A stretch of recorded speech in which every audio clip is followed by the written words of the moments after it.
So let me tell you about this engagement from hell. Like, your engagement is supposed to be fun, right? For the most part. Not saying that you're going to agree on everything. Not saying that, you know what I'm saying, you won't have, a little bit of disagreements about this and that. Maybe cupcakes versus a cake, right? Little stuff like that. But you're not supposed to argue like every single day, literally almost every single day of your engagement. You're not supposed to do that, right? You're supposed to enjoy your engagement. It's supposed to be fun time, happy time. That was not the case for me. Welcome to Receive and Relate. If this is your first time here, hello, welcome, welcome, welcome. I'm so glad you clicked on this video for story time. My name is Tara Walker.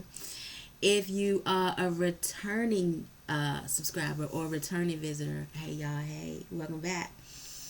Okay, so this episode is going to be about the actual engagement to my ex-husband. So if you are new here and you don't know anything that's going on, I would encourage you to go back and binge watch like it's Netflix from intro until now so you can understand everything that's going on, okay? So like I said, your engagement is supposed to be fun. When I tell you we argue about everything, okay, so first of all, before I even go into that, let me just say this. Let me say this, okay? Get ready for this.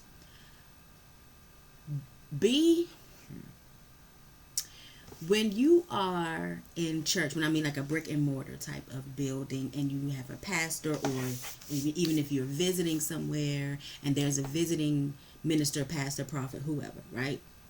And they give a prophetic word about something concerning, let's just say, let's just call it crypto for right now, right? Because most of us know what that is, right? But this wasn't crypto, right? But let's just call call it that. And they go on about this, they're going this spiel, you know what I'm saying, about how this is the future, and if you invest your money in this is gonna blow up. This is but they present it, okay, in a way that is not necessarily of the future in 2 decades. They present it like it's the future now, like it could happen within the next year or so. If you put your money in and invest such and such and such and such, right? This thing, if you put this amount of money in or whatever, you're going to come out with this amount of money. If you put this amount of money, you know what I'm saying? Once it hits the fan, so to speak, or whatever, you'll be a millionaire or a billionaire or whatever, depending on how much you put in. So this is what happened. Okay. So the pastor that I used to be under, he had a friend that used to come and speak to us on the anniversaries. He was a cool friend of his, but he was also a minister, right? And so at this particular time, this is what he presented to us in service. And like I said, it wasn't crypto, it was called something else. Now, I'm not saying that it won't ever come to pass, right? I'm not saying that. What I'm saying is be mindful, be prayerful, always. This is why it's really, really super, super important for you to have a relationship with God. Because God will let you know what to invest in now or what not to, or wait or whatever. He will let you know because he cares about you, right? Well, because I didn't have a relationship with God like I have now, and I also had a greedy, hungry fiance in my ear, I was encouraged.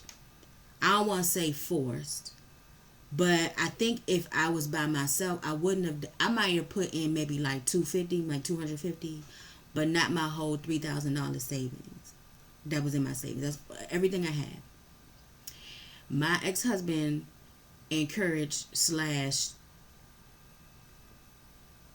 like really, really, really, sort of kind of pushed me basically to go ahead and invest in this thing and put everything in it. Now, this is something that I remember, and I will never forget this. I think it was a Saturday or something like that. It might have been like, because I used to be the leader of the youth choir youth praising, and I think it was after a rehearsal or something that day. I think that's what was going on.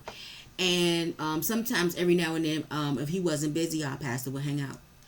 talk to us a little bit. And so this particular day, he was hanging out with us, and he was taking pictures of us differently. I love a good picture. I'm gonna take. Listen, you see a camera, I'm gonna pose. Okay, I've always been like that.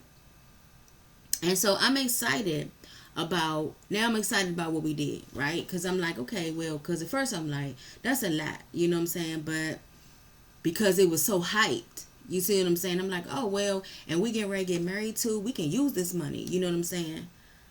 So I told my pastor at the time, I was like, guess what? We put in, 3,000 in our such and such. Let's say it was crypto, right? And I remember he looked at me, and then he was like, basically, in long story short, he said it in like a fatherly tone. You know what I'm saying? It wasn't mean. It wasn't condescending. It was really like it seemed like a father like type tone, where he was like, basically, next time, don't put so much or whatever. You know what I'm saying? And I never forget that he said that. And so I told my ex-husband later on at the time, and then he got mad at me because I told him. He was like, that's what's wrong with you. You so quick to tell everybody your business and stuff like that. Why you mad at me? You the one wanted to invest all this money. You mad at me because I told him what we invested in and stuff like that. Any other time you don't mind him knowing, you know what I'm saying, what's going on. Any other time you like darn near worshiping the ground the man walk on. But now that he's giving some sound fatherly advice, now it's an issue that I said something to him.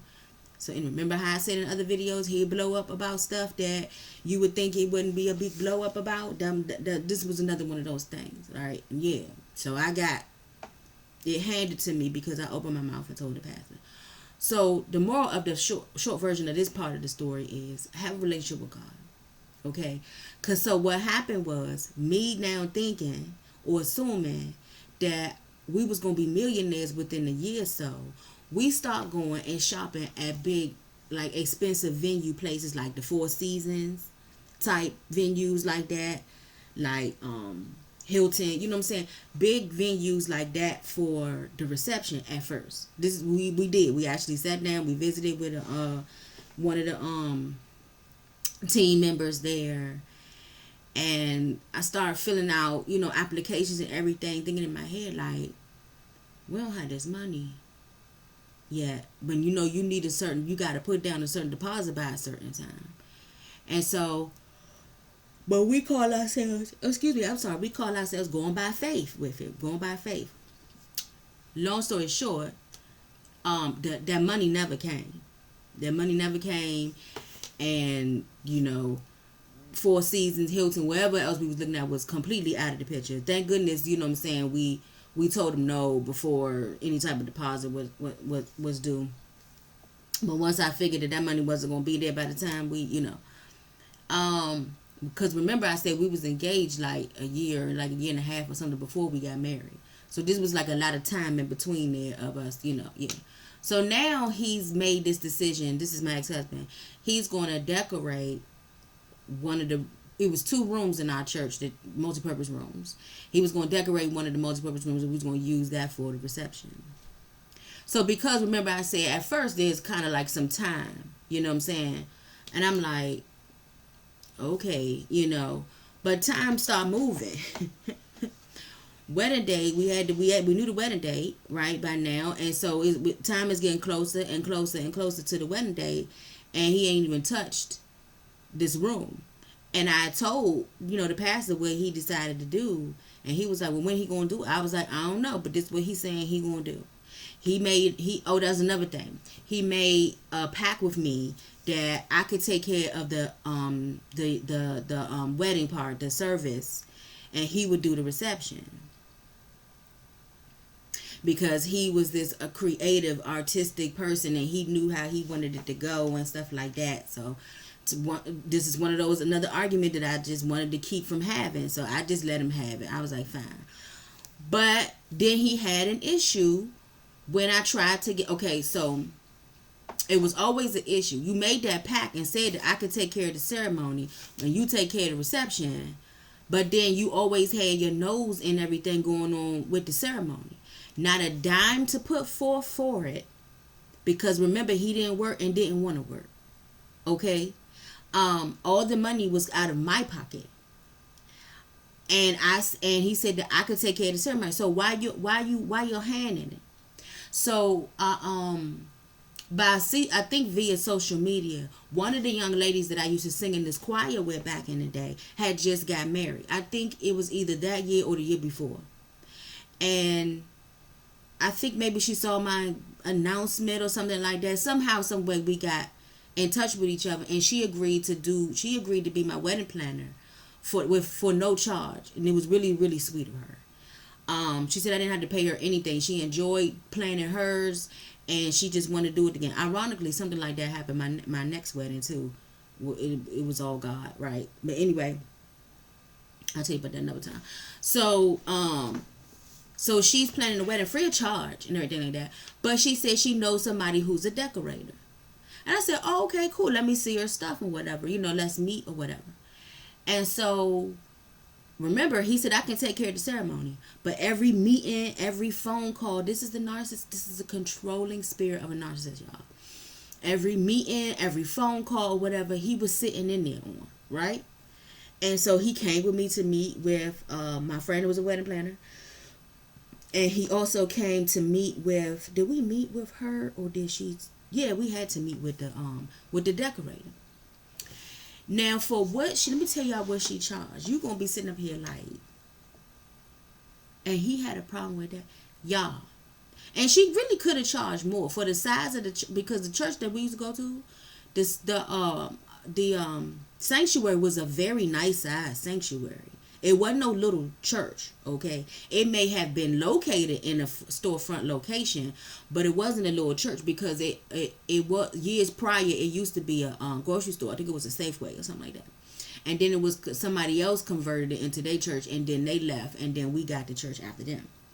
So the sanctuary was very nice. It was enough that it was a section in the center, section on the left, and section on the right. Very nice.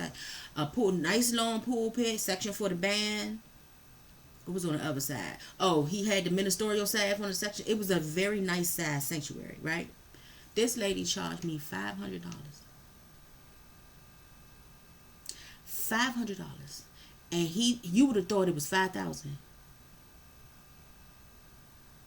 He had a conniption off the $500. No job. Okay? Did y'all hear me? Let me repeat it again. No job, which means you're not putting in anything. You're not putting a dime into this. And I think she gave me that off the low because she was friends with my friend. You see what I'm saying? I think it should have been more. It should have been more. That church, that sanctuary was a very, very nice size. It was not small. She charged me $500. And the flowers and everything, they weren't real flowers or whatever, because we couldn't afford that. It definitely wouldn't have been no $500 if it was real flowers. My friend, the one that helped me plan the wedding, she bought my bouquet for me. Beautiful red rose bouquet. She bought my bouquet for me as a gift from her. My mother bought my wedding dress. The bridesmaids they took care of their own gowns. Who was in it? My nieces was in it. So my sister bought their stuff. And then the groomsmen took care of their stuff. You know what I'm saying? I didn't really have to put a lot into it. And the church was free because I went there and I tithed. Okay? And I tithed. Okay? For sure. Tithe and offering. Okay? So it wasn't a lot that had to go into it. This was $500 was a blessing. That was nothing. Y'all, the Bama argued with me like it was $5,000. I don't even know how I got him to agree.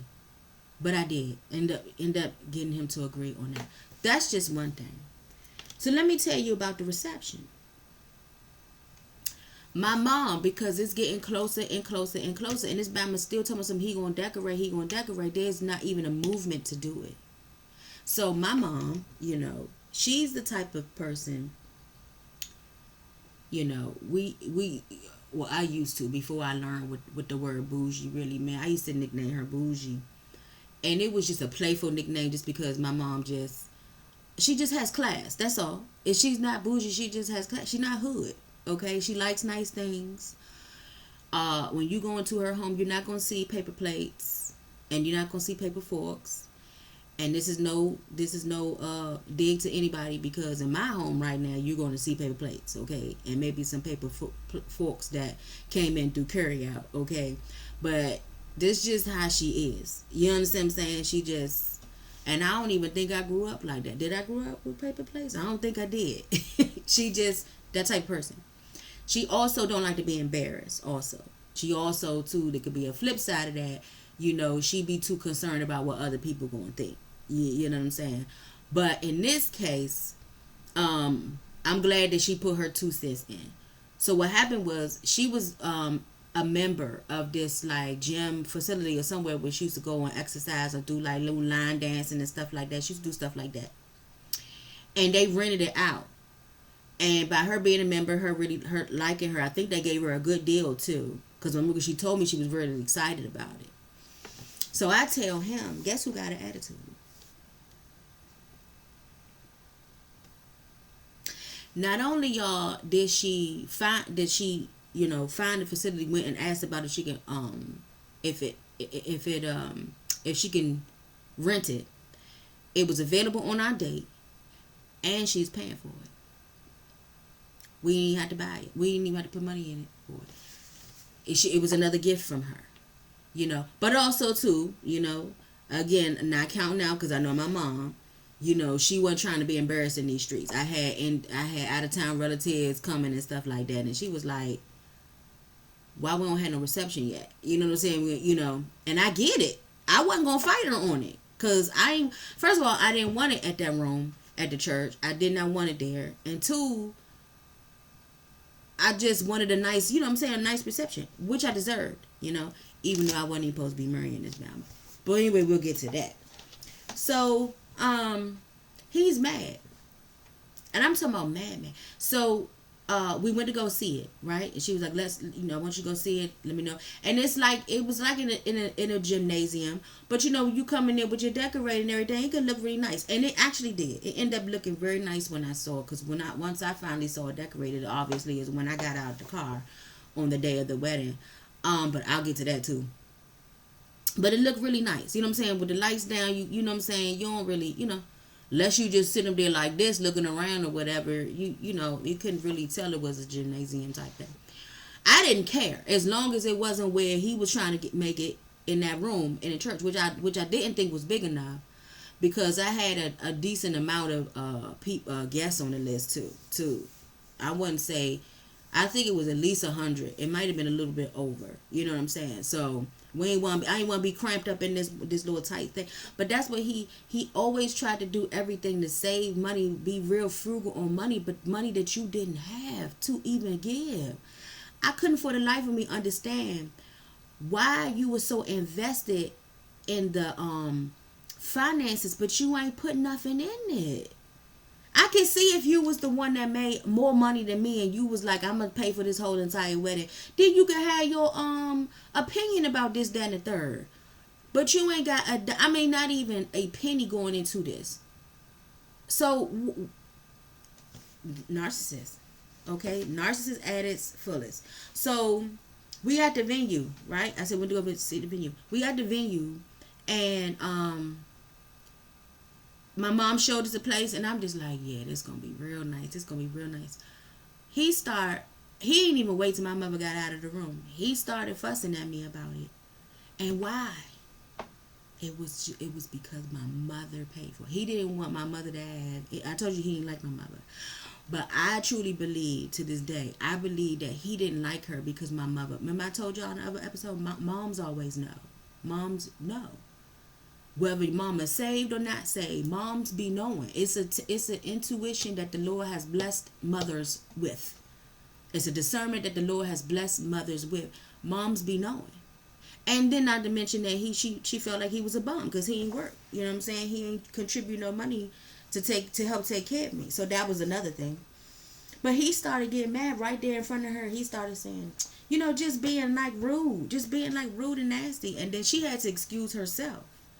right? She was like, well, I'll be back so y'all can talk. But she knew he was, he was sulking. That's what it was. He was like a 5-year-old. When you tell them that we going to McDonald's, but we ain't got there yet because the we ain't leave yet because the adults are talking and stuff. So a 5-year-old sitting over there like huffing and puffing. I'm telling y'all, that's what he was doing. Sitting over to the side, standing on the wall, looking around with this nasty. I mean, it was just even like, I mean, like I said, I something that's irritating my skin. That's why I keep scratching you. It's probably my hair. I wasn't the bestest with my mom, but don't disrespect her. You understand what I'm saying? She going out her way to help us with this. Why you got an attitude? So that was one of them times that I was just like, okay, I was just through with because you don't have no right to have no attitude right now. If anything, you should be running over there giving my mother a hug, telling her thank you, thank you, thank you, thank you, thank you. So we was going back and forth, and it had gotten a little loud or whatever. I mean, this one of these times I was heated, y'all, because I just was like, but it was all about this image. He just wanted, for whatever reason, somebody to look at him like he was the one that was the Don Juan. You know what I'm saying? And because I remember he kept saying, it's not your wedding, it's our wedding. That's absolutely correct. It's not. But he wanted to make sure I knew that. And I'm telling y'all, I promise you, the people at the church told me after we got married that they end up naming him Groomzilla. It wasn't even me. I wasn't even a bridezilla. It wasn't even me. It was the groom.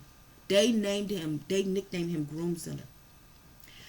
Cause that Bama, okay, I'll wait to that part, cause that has something to do with the reception. Okay, this video might be a little bit long. Just stay with me. So let me tell you about something else that he did. So remember, this supposed to be our engagement time. This supposed to be blissful time. Now, mind you, okay, because anytime this is on it, whether it's the big gaudy ring or not, the Bama's gonna come out the woodwork. When I'm talking about Bama's, I'm talking about dudes, right? I'm engaged now. Now, that dude was paying me no attention prior to this, but now all of a sudden, man, old folks calling back. New people I'm like just see out in the street winking, smiling. You know what I'm saying? I'm getting flirtation from every which way. And for me at that time, you gotta understand, because I was in this engagement from hell, that was not entertaining. What's the word? That was comforting for me, because I wasn't getting that from him. I'm arguing with him every single day. So when I see an attractive man that finds me attractive or whatever at that time, that was comforting for me. You know what I'm saying? Now, did I engage? No. I made sure I said, you know what I'm saying, I'm engaged to be married. Well, can we be friends? No. You know how that thing goes. We could be friends. No. Like, I was very loyal. But it was very tempting not to be. Okay? Can I tell the truth? It was very tempting not to be. But I was. I even almost, I almost did. I've really thought about it. I really, really thought about it. Somebody I almost had sex with, but I didn't do it. This, I'm telling you, because remember, this was a year. We was engaged for like a year and a half. So now let me tell you about this next thing that happened. This Bama was crazy. So we had one of many arguments, right? We were on the phone, and I can't remember what it was about. I don't know what it was. But now, I am now living in a new apartment, right? And I'm still by myself. He has not moved in. It's like not far from the church. It's just maybe like a couple lights from the church that we went to now. So I'm living by myself, right? But I talk to him every day. You know what I'm saying? Most of the time, probably seen him just about every day, because he was driving. He had his own, that little bucket he was driving. He had picked up. I don't know what it was we argued about, but I ended up hanging up on him. Right? I was like, I can't do this, because it would be sometimes be weeknights. I gotta get up. She, me, her, gotta get up and go to work. Okay? I don't have time to be arguing with you at 1 o'clock in the morning about this, petty, whatever it was, right? So I think I ended up hanging up on him, and then when I hung up on him, I turned my phone off or something, or put it on silent or something like that. So, cause this was this type of person, okay? A lot of females get bad rap for this. When we hung up on, or a female don't want, you know what I'm saying, won't get that last word, they keep calling back and calling back and calling back. That was him. That was him. He could not stand if, and I got plenty more stories with that too. He could not stand if the conversation was left with me hanging up. You know what I'm saying? He didn't get that last word. He'd call back, call back, call back. That's why I put it on silent. I either put it on silent or I turn the phone off, right? You ready for this? I hope you're ready for this. I'm asleep, y'all. I hear my name. I thought I was dreaming. Tara. Tara. I open my eyes. I jump up, right? I'm looking around my apartment. I'm thinking somebody in my apartment. Tara. I look like this because my bedroom window right beside me on the right-hand side. I said, it's coming from outside. Y'all, I get up, out the bed, open these blinds.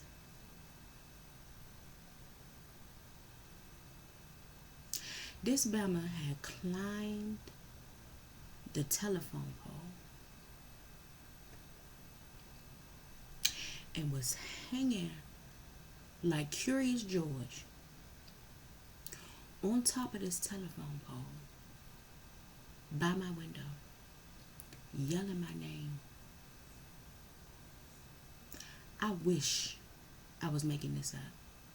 I wish I was making this